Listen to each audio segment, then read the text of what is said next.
Welcome to Uncovered Files. स्वागत है इस ऐतिहासिक विश्लेषण में।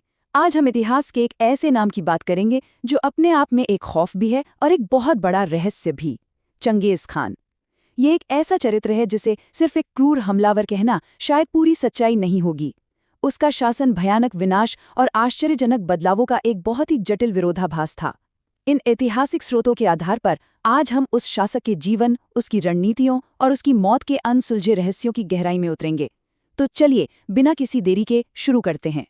जरा इस खौफनाक सोच पर गौर करें। सबसे बड़ी खुशी दुश्मनों को हराना, उनसे सब कुछ छीन लेना और उनके प्यारों को रोते हुए देखना है। ये विचार किसी और का नहीं बल्कि खुद चंगेज खान का था। ये सोच उस अत्यंत क्रूर मानसिकता को बिल्कुल स्पष्ट रूप से दर्शाती है जिसके बल पर मानव इतिहास के सबसे विशाल साम्राज्यों में से एक की नींव रखी गई थी। भाग 1, लौह योद्धा का उदय। चंगेज खान का असली नाम तेमुजिन था, जो मंगोल शब्द तेमुर से लिया गया है। इसका अर्थ होता है लोहा या लौह पुरुष।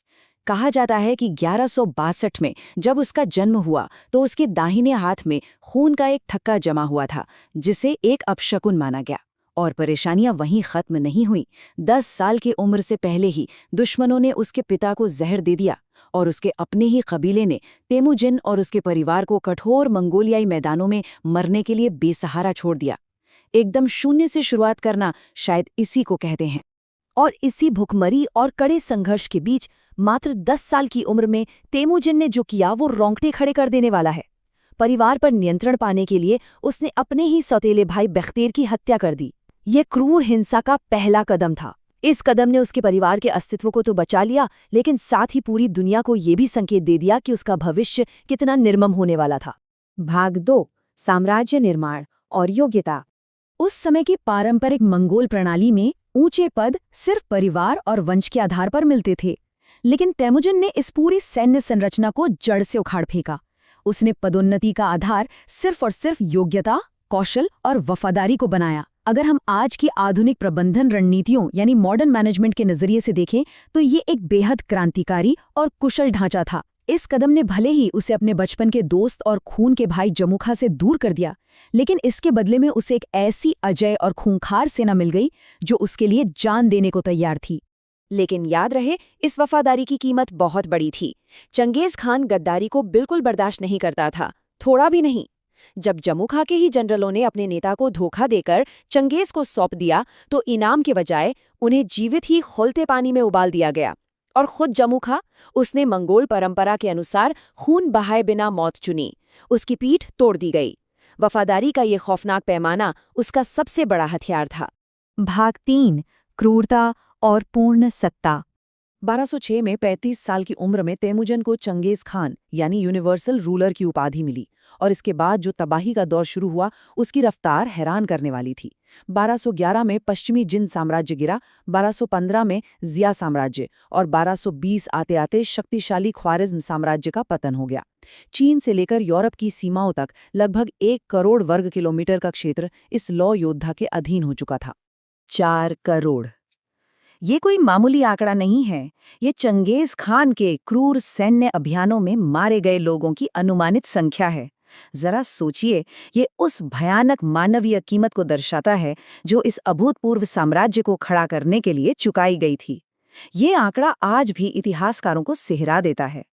अगर हम इसे थोड़ा और स्पष्ट रूप से समझें तो 13वीं शताब्दी की कुल वैश्विक आबादी का लगभग 11% हिस्सा सिर्फ और सिर्फ इन अभियानों के कारण पूरी तरह से मिट गया। रातों रात बड़े बड़े और घनी आबादी वाले शहर वीरान भूतों के शहर में तब्दील हो गए थे।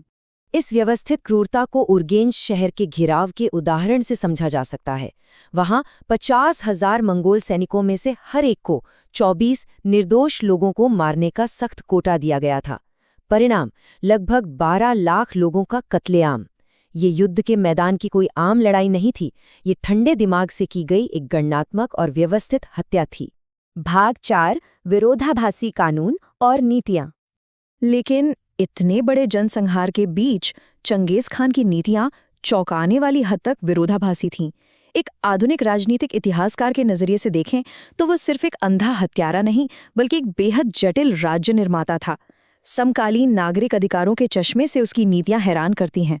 उसने उस हिंसक दौर में भी पूर्ण धार्मिक स्वतंत्रता दी और बौद्ध से लेकर ईसाई धर्मगुरुओं तक से सलाह ली। हालांकि साथ ही उसने हलाल और कोशर जैसे पारंपरिक वध तरीकों पर सख्त प्रतिबंध भी लगा दिया। उसने राजदूतों के लिए कूटनीतिक छूट यानी डिप्लोमेटिक इम्यूनिटी शुरू की, जनगणना करवाई और अपने साम्राज्य में दास प्रथा तक को समाप्त कर दिया। भाग 5 सबसे बड़ा अनसुलझा रहस्य। 1227 में दुनिया को अपने कदमों में झुकाने वाले इस शासक का अंत कैसे हुआ? इस सवाल का सटीक जवाब आज तक किसी के पास नहीं है।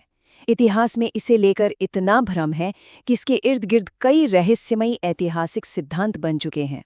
मौत को लेकर मुख्य रूप से 3 सिद्धांत सामने आते हैं। ओइरात कबीले की किंवदंतियां कहती हैं कि एक तंगुत राजकुमारी ने उसे मौत के घाट उतारा। वहीं मार्को पोलो और रशियन कोडेक्स का मानना है कि युद्ध के दौरान घुटने पर तीर लगने से उसकी मौत हुई। लेकिन सबसे ज्यादा ऐतिहासिक रूप से स्वीकार्य स्रोत secret history of the Mongols ये बताता है कि सर्दियों में शिकार करते समय घोड़े से गिरने के कारण उसे गंभीर चोटें आईं और वही उसकी मौत का कारण बनी। लेकिन असली रहस्य तो मौत के बाद शुरू होता है। चंगेज खान की अंतिम इच्छा थी कि उसकी कब्र दुनिया में कभी किसी को न मिले। उसकी वफादार सेना ने इस इच्छा को जिस भयानक तरीके से पूरा किया वो रोंगटे खड़े कर देता है। शव यात्रा के रास्ते में जो भी दिखा उसे मार डाला गया। कब्र बनाने वाले मजदूरों को काम खत्म होते ही मौत के घाट उतार दिया गया। फिर उन मजदूरों को मारने वाले सैनिकों ने खुद सामूहिक आत्महत्या कर ली और अंत में उस जगह के ऊपर से एक नदी की धारा मोड़ दी गई ताकि वो जमीन हमेशा के लिए पानी के नीचे छिप जाए। इस गुप्त कब्र के अंदर क्या है, इसे लेकर भी कई अजीबोगरीब किंवदंतियां हैं। स्थानीय लोक कथाओं के अनुसार उस असीम संपत्ति के साथ उसे 40 कुंवारी लड़कियों और आत्मा को रास्ता दिखाने के लिए 6 बिल्लियों के साथ दफनाया गया। और तो और एक ऊंट के बच्चे को भी दफनाया गया ताकि उसकी माँ उस जगह आकर हमेशा रोती रहे और रक्षकों को कब्र की जगह याद रहे। 800 साल बीत चुके हैं, लेकिन ये खोज आज भी जारी है। आज डॉक्टर एल्बर्ट लिन का valley of the Khans project इस प्राचीन रहस्य को सुलझाने की कोशिश कर रहा है। वे मंगोलियाई जमीन को कोई नुकसान पहुंचाए बिना सिर्फ ultra high resolution satellite imagery और आधुनिक तकनीक का उपयोग करके उस खोई हुई कब्र की तलाश कर रहे हैं। तो अंत में एक बड़ा सवाल हम सभी के सामने है, क्या इस महान और खूंखार विजेता की कब्र हमेशा के लिए मंगोलियाई मैदानों के नीचे एक रहस्य ही बनी रहेगी, या फिर आधुनिक विज्ञान एक दिन उस खून से सने अंतिम वादे को तोड़ देगा? ये एक ऐसा सवाल है जो इतिहास के इस सबसे खूंखार और जटिल चरित्र के रहस्य को आज भी हमारे बीच जिंदा रखता है। इस ऐतिहासिक विश्लेषण के साथ अंत तक जुड़े रहने के लिए धन्यवाद। Please subscribe Uncovered Files.